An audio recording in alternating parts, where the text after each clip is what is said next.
Sakit yang dijangkiti pusat dialisis, jadi memang betul banyak pusat-pusat dialisis di Sabah, di Lembah Kelang yang juga dijangkiti. Dan ini adalah kerana kalau kita lihat jangkitan COVID-19 sudah ada dalam komuniti.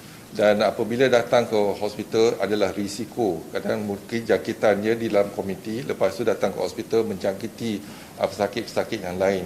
Sama ada pesakit itu ataupun petugas kesihatan yang dijangkiti datang ke hospital, itu pun berlaku. Jadi kalau kita lihat petugas kesihatan yang dijangkiti pun meningkat, iaitu lebih kurang 2,900 orang dah telah dijangkiti juga. Jadi ini adalah satulah faktor yang kita pastikan kalau datang, yang kita tak menggalakkan pelawat-pelawat datang ke hospital.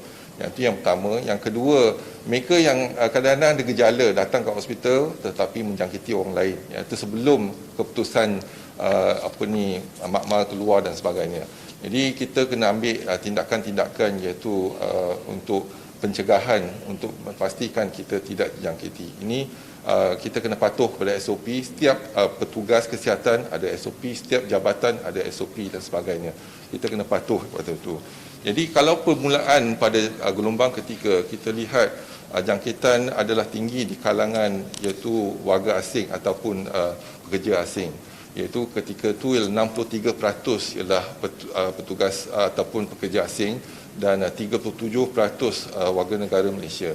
Dan sekarang ni dah berubah. Contohnya pada hari ini kita lihat 70% adalah warga tempatan dan juga 29.3% adalah warga asing, iaitu pekerja di kilang dan sebagainya.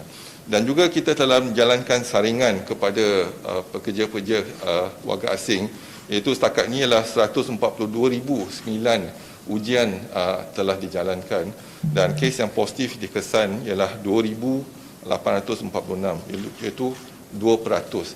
Jadi jangkitan di kalangan pekerja-pekerja kita ialah 2%. Jadi masih terkawal lagi dari segi jumlah peratusan. Tetapi apa yang kita kena lihat ialah untuk meningkatkan saringan kita menjalankan saringan bersasar. Dan sekarang ni saringan bersasar secara iaitu mass testing, iaitu targeted mass testing kepada kumpulan-kumpulan yang telah dikenal pasti ataupun kawasan-kawasan yang telah dikenal pasti. Kita akan pertingkatkan lagi saringan.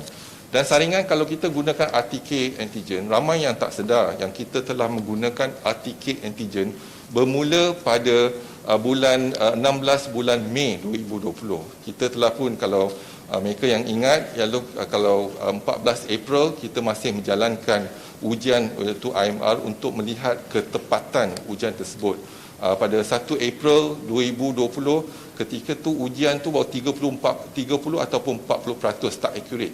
Tetapi 14 April kita telah dapati RTK antigen yang dihantar ke IMR. Ada satu syarikat tu kita lihat, iaitu daripada Korea Selatan, iaitu ketepatannya 84.4%. Dan kita telah pun memulakan penggunaan RTK antigen untuk saringan pada bulan Mei. Dan pada 16 Julai kita menjalankan satu penilaian kepada RTK antigen tersebut dan kita mendapati hampir 90%. Nah, itu sebab kita telah menjalankan ujian menggunakan RTK antigen dalam saringan. Jadi kita dah gunakan RTK antigen pada permulaan lagi. Saya masih ingat ramai yang tertanya-tanya, rakan-rakan media ketika tu tanya bila kita akan dapat RTK antigen dan sebagainya. Dan hari ini kalau kita lihat jumlah yang kita gunakan RTK antigen telah mencecah lebih pada 1.3 juta. Yang ini peningkatan kes. Jadi di negeri Sabah contohnya, apabila ada peningkatan kes, kita dah menggunakan RTK antigen sebagai saringan pertama. Dan juga sekarang ni SOCSO telah memperolehi lebih pada 1 juta RTK antigen untuk kita jalankan saringan. Jadi memang kita dah gunakan saringan RTK antigen. Ramai persepsi yang ingatkan kita hanya gunakan RT-PCR. Tak betul ya, RTK antigen telah pun lama kita gunakan. Dan RTK antibody kita juga gunakan, iaitu apabila kita menjalankan saringan kedua untuk mereka yang telah dikuarantinkan, kita gunakan RTK antibody. Dan ini pun telah dijalankan daripada gelombang kedua lagi.